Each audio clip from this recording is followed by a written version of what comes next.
I'll start with a personal example because when I think of learning, this is what comes to me first. Uh, like in the herd mentality, we all sort of go through our school and college. I was doing an MBA. I was 21 years old.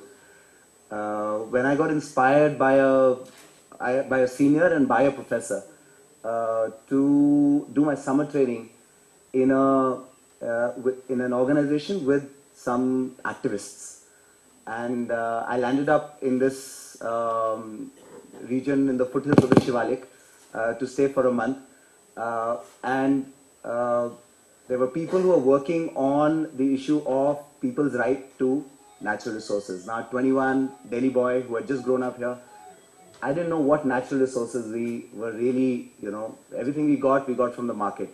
So it was a completely new world for me, and I learned a lot from my experiences there. One of the things that happened constantly, people were interested, of course, in knowing about me as well. What was I doing there? Why was I there? What was I doing in my life? So I kind of shared that I'm doing an MA. What's an MA? We know classes 1, 2, 3, 4. So can you explain us in number 1, 2, 3, 4, which class are you in? So quick mental calculation, I said 16. 16? What's there so much to study in school? Our children go for 4 years and they know everything they need to know from school. And I was really hard-pressed to explain to them what was I learning over there.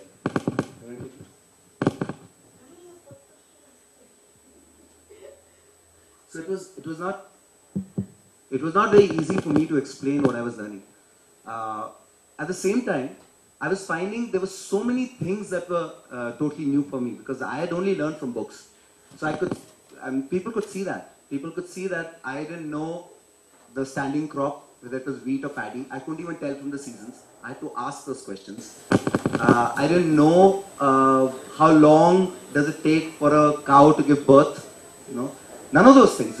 And I was curious. I was asking those questions. So something that I really understood there was that all these sort of good institutions I'd been to, all the good education, had made me only fit to learn in a certain way. And I had not learned from nature and from things around me. In fact, I was learning there from people, from teachers who were uneducated. I was learning there with a syllabus that had no bounds. I was learning there where the world was the classroom. And I learned to not just trust the system that's been created for my learning as my mode of learning. I think the central point of it all was to also see that the learning is for the self. The learning is not for the teacher and not for the parents. Because that's what I've been doing all these years in my formal schooling. It's to make them happy so that if they're happy with me, I will feel okay about myself. Otherwise, I'm not okay. If I'm learning for myself, then what do I learn about myself becomes important. My own strengths, my own passions. It's really about my self-discovery. So that was a big shift, I think, for me, that I coming back and continuing my MBA, but really not being, my heart and soul wasn't in it. My heart and soul was really in knowing what I wanted to learn. What is this self? It can become a very philosophical, abstract point. I like the analogy that Kabir takes of the self. Kabir talks of self as a ghat, as a ghada, an earthen pot. Now, the image I see is the earthen pot is fragile, but for the time being it is there, and it holds water inside it. And as it's submerged in a river, there's water everywhere around. There's water outside, there's water inside. There's a barrier. The walls of the earthen pot is making a barrier. But if somebody really thinks that barrier is separating the two waters, then that's an illusion. It's porous. The water inside and the water outside is one. And this is exactly how we learn in the world. We have experiences outside, we think about it inside. When we think about it inside, it affects what we act outside. What we act outside again leads on to further thinking inside. So this constant interplay between inside and outside, the inner journey and the outer journey, where the boundaries between the two are more illusory rather than real. That self, not limited to what's within, but that exchange. How much of my thoughts have come from inside me? I don't know. So many things I experience outside, they become part of me. That is really what's growing and what's learning. Then this other idea comes in of when you're talking of outside, there's outside which is just next to you, which is close by to you, and there's outside which is far from you. And it's natural that you would experience the world from near to far rather than from far to near. So as you experience it from near to far, the first people you relate to, the things you relate to are people and nature and things. Things natural and things man-made as well. And that's where all the learning is coming in from. So you learn to relate, you learn to empathize, you learn to really understand things from other people's points of view.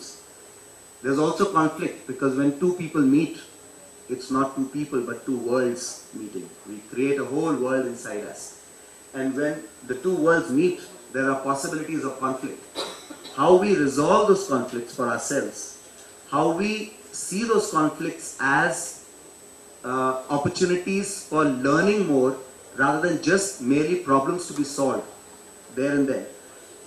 That really makes us the kind of person and becoming the kind of person that we become. And then for things that are further away, things like what's happening in society, why is it happening, and it could be geographically further away or from experience further away. Those things are also things you only learn when you relate to your own self, to how you've been feeling, how you've been thinking. So there's this constant exchange there. So I find it sometimes really not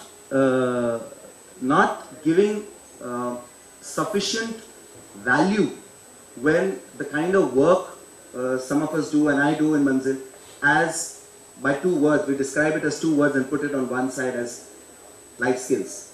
So as if the main body of education is an academic kind of body, and then life skills is a tail, which should be there to make it kind of complete. Whereas really, and if I were to reverse this completely, the learnings that are really important and useful and that really become part of me, seep down to my bones, are the main body, and the tail is what I would, if I flip it the other way around, text skills. We learn how to manipulate text, we learn how to use it, we learn how to write an exam, we get some marks. They are merely text skills. While the main body is this. And we've got this funny situation where the tail is wagging the dog. And that's something that I feel strongly about. I feel that we need to either change the kind of spaces of learning, or we need to bring new spaces of learning, or we need to make spaces that we inhabit spaces of learning. We need to do things that this kind of a situation does not remain as it is, and we kind of go through a whole formal process of education. This has to be done. All formalities, we live with formalities. And yet the most useful things happen in sort of by chance, with serendipity, in some little nooks and corners. That's not a society that's learning. That's not a society that's constantly imagining itself, reimagining itself, and is in a flow.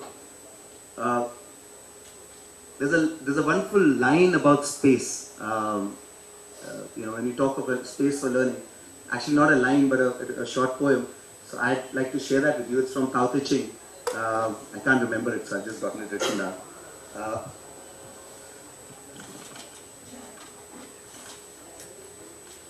30 spokes meet in the hub. Where the wheel isn't, is where it's useful. Hollowed out, clay makes a pot. Where the pot's not, is where it's useful. Cut doors and windows to make a room. Where the room isn't, there's room for you. So the profit in what is in the use of what isn't. The utility really comes from having a space which is there to receive life. And so much of our spaces of learning and education are already so filled up with things that must be imparted.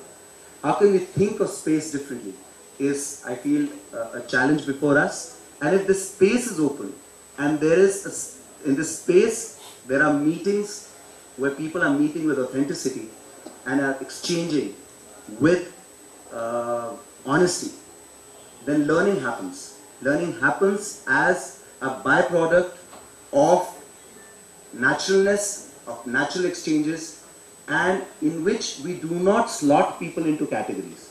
We do not get caught up in identities of Indian, foreign, older, younger, gender, caste. If we can set them aside as we really meet the person in front. Another doha of Kabir I really like, Ghate pani sab piye, Ghate pani sab bhare, Avghat bhare na koy, Avghat ghat Kabir ka, bhare so nirmal hoy. We all go to different ghats, different spots, different ideologies, different thoughts, different identities, from which we take in those ideas which have already been worked out by people who come in that lineage. But if we go into the avghat, into my ghat, my body, then from there you become nirmal. You become, nirmal is both at one level sahaj, natural, another level also without dirt, without male. That's the kind of